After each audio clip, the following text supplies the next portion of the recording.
bem-vinda ou bem-vindo ao canal Jardim da Empatia. Hoje vamos conversar sobre o livro Sonhos em Tempo de Guerra, do Ngugi wa Thiong'o.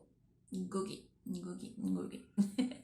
Eu treinei um pouquinho o nome dele, procurando um vídeo em que ele fala o próprio nome se apresentando. E acho que agora eu tô falando certo, Ngugi.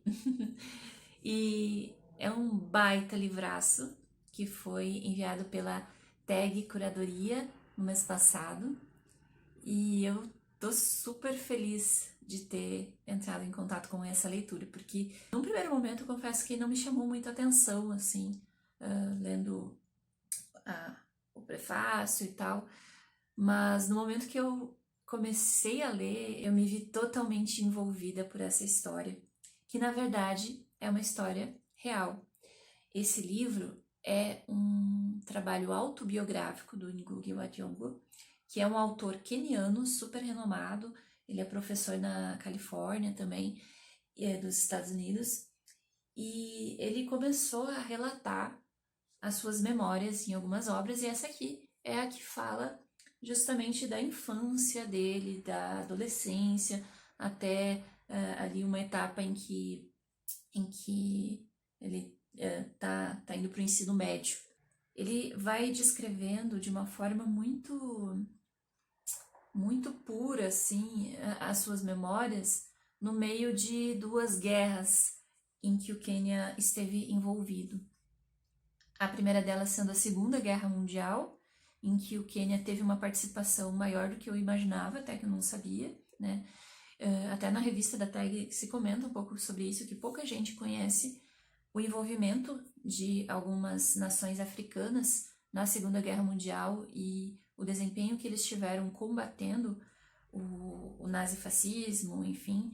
E o Quênia era uma colônia britânica, então se envolveu com a Segunda Guerra, lutando junto aos britânicos, né? E havia uma expectativa também de que se reconhecesse o papel dos soldados africanos, quenianos, que não foi reconhecido quando esse pessoal voltou para casa, né? A guerra terminou e, muito pelo contrário, o Império Britânico continuou com ações de discriminação, de domínio, de exploração, e é muito triste ver essa realidade de como o povo queniano foi meio que traído nessa história toda. Não que eles não soubessem, porque participar da Segunda Guerra era importante, né, combater o nazifascismo, até porque eles viam o perigo que isso representava para o continente africano. Porém, eles esperavam um certo reconhecimento que não foi dado pelo Império Britânico, pelo Churchill, enfim, e Companhia Limitada. E o que veio depois da Segunda Guerra foi mais repressão. Então a gente tem o Ngugi narrando, né, ainda tentando compreender muito, porque ele era uma criança nessa época, né, ele vai narrando um pouco desse contexto, inclusive que basicamente não se reconhecia o direito ao povo queniano de ter suas próprias terras, de ter a sua independência, de ter sua autonomia, e eles eram tratados meramente como cidadãos de segunda classe, isso na sua própria terra. E é revoltante pensar o quanto essa história se repetiu em vários países do continente africano. Eu tinha lido anteriormente o livro do Mia Couto, o Mapeador de Ausências, que fala também do contexto do Moçambique. Aliás, teve gente da tag que achou que eram temáticas parecidas e tudo mais. Só que eu vejo que não tem. É uma pegada diferente e também são lugares de fala diferentes e países diferentes, né? Moçambique e Quênia têm suas histórias bem distintas, apesar de o colonialismo ter as suas marcas e ter o seu funcionamento meio que padrão de dominação, de genocídio e de diversas outras injustiças. Então, o pessoal do Quênia voltou da Segunda Guerra, né? E recebem o quê em troca? Recebem desapropriação de terras, recebem marginalização, recebem uma série de sanções, inclusive o Ngugi narra, né, de pessoas que simplesmente, você não pode morar aqui, agora é terra de branco. Os brancos têm direito a essa terra, porque porque sim. Vocês não precisam saber por quê. É nós que estamos dizendo, é nós que temos o poder, e vocês vão para qualquer canto aí e se virem. E basicamente foi isso que aconteceu repetidamente.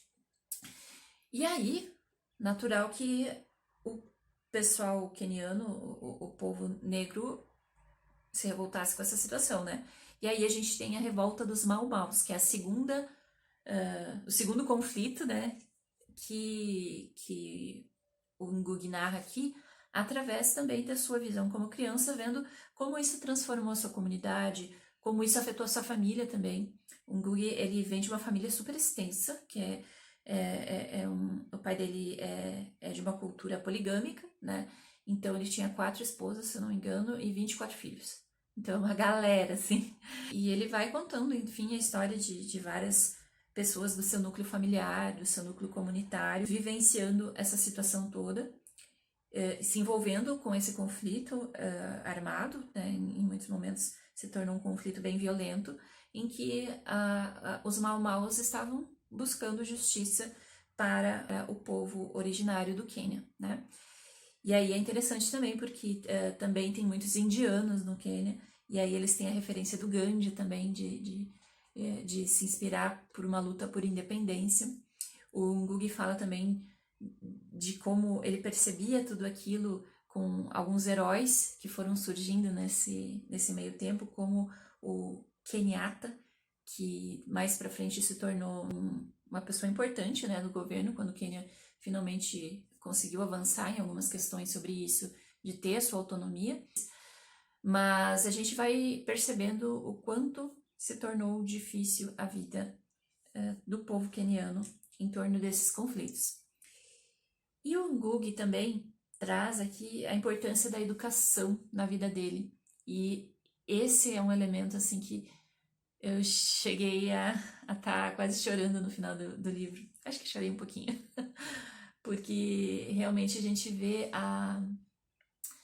o grande valor da educação que foi colocado, não colocado, né, mas instigado nele pela sua mãe. E a mãe do Ngugi é uma mulher incrível, assim, que passa por uma série de situações, passa por violência doméstica, e ela valoriza demais essa ideia da educação como uma forma de libertar os seus filhos de um ciclo, né, e alçar voos mais longos, assim, e sair de uma realidade muito dura, de pobreza, de dificuldades. E aqui ele traz a foto da mãe dele, a Wanjiku Ngugi, a mãe do autor, tá aqui. E a importância que ela tem na vida dele é muito bonita de se ver. Como ele vai lutando para se manter vinculado aos estudos no meio de todo esse caos, né, gerado pelas guerras.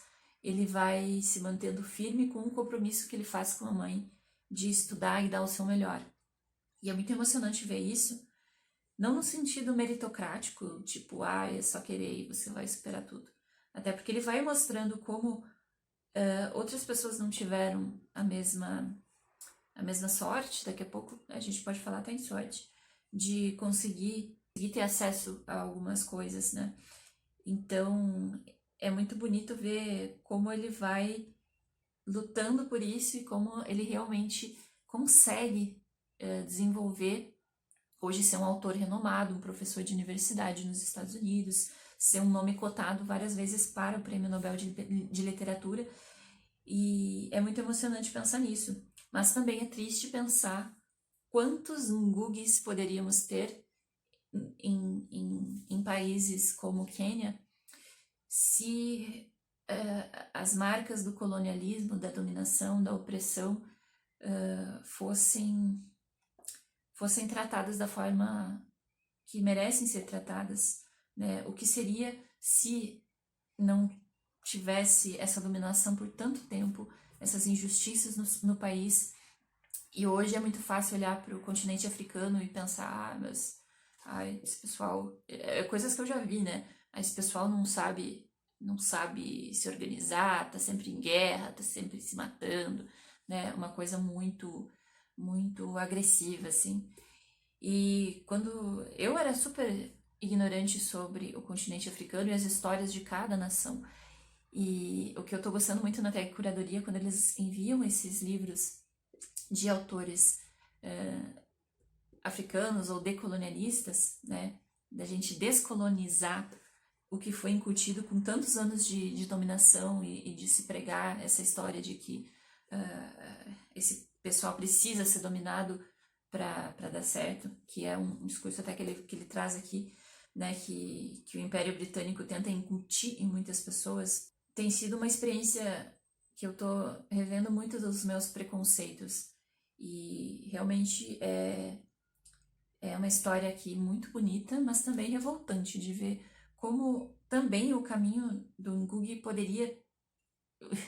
poderia ser mais abraçado, né, pelo Estado, pelo governo. Até é muito bonito ver a própria questão que como a comunidade valoriza o estudo, ao ponto de ele precisar fazer uma vaquinha, né, uma tradicional vaquinha para os estudos, e a comunidade se mobiliza em torno daquilo, porque realmente é visto como um investimento para a comunidade ter os seus jovens educados, ter os seus jovens tendo acesso a isso. E aí é muito revoltante pensar que, poxa, poderia ser uma política, né? Não sei como é que tá hoje no Quênia, né? Tô falando baseado nisso aqui, mas imagino que também não é muito diferente do que a gente vê no Brasil, né? De quantos talentos nós desperdiçamos ao não ter políticas educacionais bem construídas, ao não olhar para os jovens, não olhar para as crianças com o valor que eles merecem, que é inerente a essas gerações. E, ao mesmo tempo também, né, me vi tendo vários choques culturais, né, um capítulo, por exemplo, em que ele fala sobre é que chama? Circuncisão. É um choque, é um choque mesmo. Hoje não sei como é que está funcionando essa questão, como é que isso tem sido discutido na sociedade queniana. Mas enfim, é um livro lindo. Apesar de tudo, assim, é um livro que me cativou muito de entender mais sobre o Quênia, entender sobre o poder transformador da educação na vida das pessoas, continuar acreditando no trabalho da educação e que a gente realmente pode mudar vidas com esse investimento. Final emocionante. Eu tô curiosa para ler a sequência, né, das obras do Ngugi, falando sobre a sua vida. Quero conhecer outras coisas que ele escreveu também, porque ele realmente escreve super bem. Ele consegue ser muito envolvente na forma como ele vai narrando tudo. E é isso. Beijos e até a próxima.